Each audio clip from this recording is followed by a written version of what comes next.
Here's what I would buy if I only had $200. TCL S55H. This TCL soundbar is a solid entry point if you're dipping your toes into Dolby Atmos without wanting to spend a fortune. In my testing, I found the dialogue clarity to be quite good for TV shows and podcasts, thanks to a balanced mid-range that keeps voices front and center.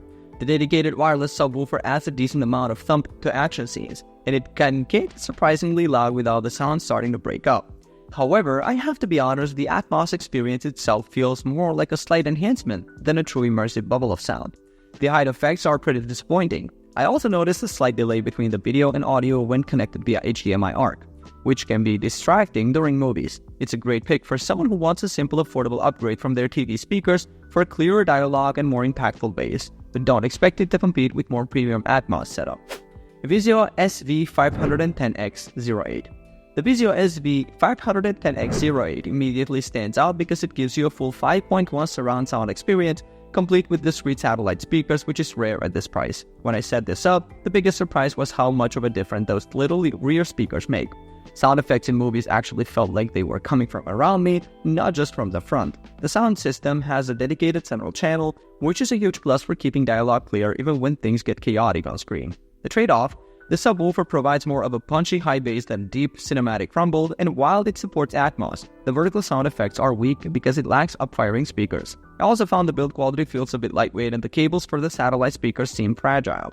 This is the one to get if you're a movie lover who craves that true surround sound immersion and can live with a less powerful subwoofer and a less than convincing Atmos height experience. If I had to spend my own $200, I would buy the VIZIO SV510X-08 because the dedicated rear speakers and center channel provide a more genuinely immersive and cinematic experience for movies, which is my priority. If my budget was $400, these are the Dolby Atmos soundbars I go for. VIZIO SL512X-08. This one is a bit of a surprise, packing a full 5.1.2 setup with some unique tricks at this price.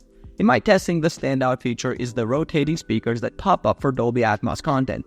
It's a cool party trick, though honestly, the height effect feels more like it's coming from above the bar rather than truly overhead.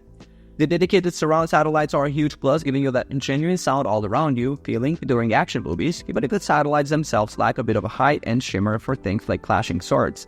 Where it falls a bit short is the deep, rumbling bass. EDM fans will notice that missing low and thump, but for dialogue-heavy shows and general TV watching, the vocal clarity is fantastic. It also lacks some creature comforts like a physical remote or HDMI input, relying solely on an eARC port, which simplifies setup but limits connectivity. This is the perfect bar for someone who wants a true surround sound experience for movies without breaking the bank, and isn't a stickler for the most convincing Atmos effects or window-rattling bass. Samsung HW-Q990F. The Samsung HW-Q990F is all about delivering a powerful cinematic experience without the clutter of extra speakers. The first thing I noticed was the dialogue clarity. It's honestly incredible. I never had to touch the remote to boost voices or turn on subtitles, even in chaotic action scenes. The wireless sub provides a surprising amount of low-end rumble for its size. I actually had to turn it down a bit to keep my neighbors happy during a late-night session of Lightyear. While it's a 3.1.2 system and does a decent job faking the wider soundstage, you don't get the authentic rear channel immersion of a true surround setup. The Atmos effect from the up-firing driver is convincing enough to add height, but it won't fool you into thinking there are speakers on your ceiling. If you have a newer Samsung TV, the Q Symphony feature that syncs the TV speakers is a nice bonus. This is the one to get if you prioritize crisp dialogue and impactful bass for a clean, simple setup, especially in a smaller to mid-sized room. If I had $400, I would buy the Samsung HW-Q990F because its superior dialogue clarity and more powerful bass offer a more polished and cinematic front stage experience, which I value over the VIZIO's true but less refined surround sound. If I had $500 to spend, these would be my top choices. Sonos Beam Gen 2. The Sonos Beam Gen 2 is one of those products that genuinely surprises you with the width of the soundstage it can create from such a small frame. When I first set it up on my living room, I was impressed by how it filled the space, especially with music. Little Sims Woman sounded rich and well-controlled, with vocals that were crystal clear. For movies, the dialogue clarity is phenomenal, cutting through even chaotic action scenes without getting lost. However, the virtual Dolby Atmos, while adding a sense of height, didn't fully convince me that sounds were coming from overhead. It's more like the sound expands vertically to ear level rather than from the ceiling. The bass is decent for its size, but you can tell it's holding back, and it doesn't get overwhelmingly loud, making it better suited for small to medium-sized room. This soundbar is the perfect starting point for someone who wants great clear sound for both TV and music and plans to build out a multi-room Sonos ecosystem over time. Sony HD S2000. The Sony HD S2000 immediately makes its case as a powerhouse for movie nights, delivering a cinematic experience that feels bigger than the bar itself. The first thing I noticed during my testing was the dialogue. Thanks to its dedicated center channel, voices are incredibly crisp and present, which is a huge advantage over bars that use virtual centers. I threw on Top Gun Maverick, and the roar of the jet engines felt powerful and distinct from the radio chatter, creating a genuinely immersive experience without muddying the mix. The built-in subwoofer adds a surprising amount of low-end punch, so explosions have a satisfying rumble without needing a separate box cluttering up your space. While its music streaming is limited to Bluetooth, which feels a step behind Sonos Wi-Fi setup, it does support both Dolby Atmos and DTS:X, giving it a slight edge in format flexibility. Honestly, this is the soundbar for the plug-and-play home theater enthusiast who wants impactful, clear, and immersive sound for movies right out of the box, with no extra components needed. If I had to spend my own $500, I would buy the Sony HD S2000 because its dedicated center channel and built-in subwoofer provide a more compelling and complete cinematic experience without needing to buy extra speakers. Now, here's what I would buy if I only had $600. Sonos Arc. The Sonos Arc truly shines when it comes to creating a wide, expansive soundstage from a single bar. In my experience, its upward-firing drivers deliver one of the most convincing Dolby Atmos presentations you can get without separate satellite speakers, creating a genuine sense of height that makes movie watching incredibly immersive. Vocals and dialogue come through with impressive clarity, and the audio separation is a standout feature. However, as a standalone unit, I found the bass to be clean and tight, but lacking the low-end rumble needed for action-packed scenes or bass-heavy music. You can tweak the EQ in the Sonos app, but for that real wow factor, you'll eventually want to add the Sonos Sub, which is an added cost. It's also worth noting there's no Bluetooth support.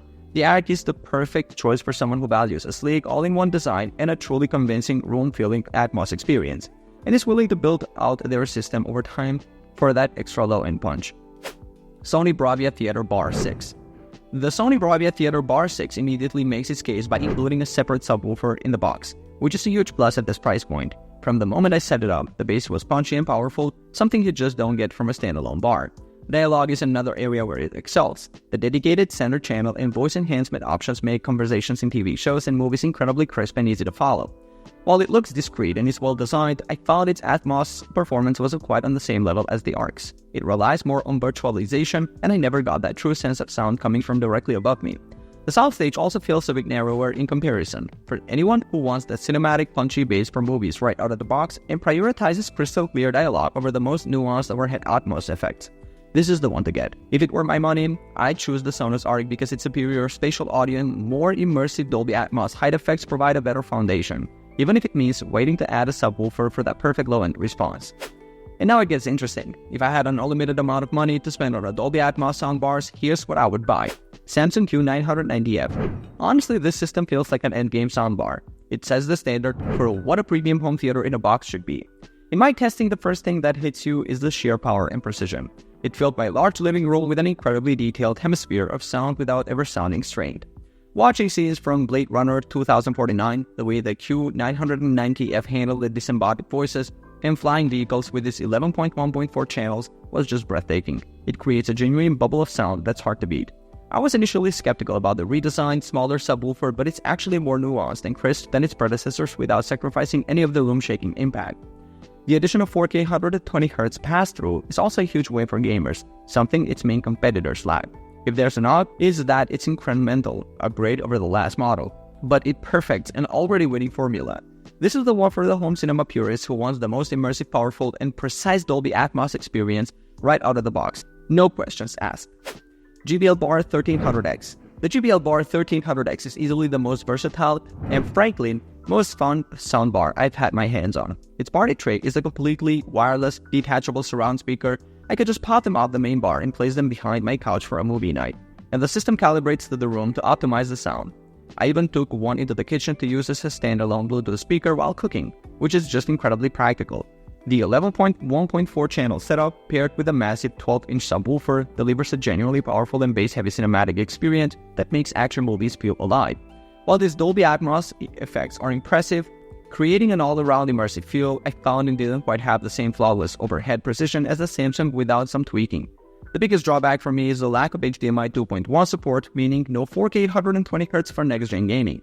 The JBL Bar 1300X is the perfect for someone who wants a powerful, flexible system for more than just movies, and values the convenience of its unique multi-purpose design over absolute audio perfection.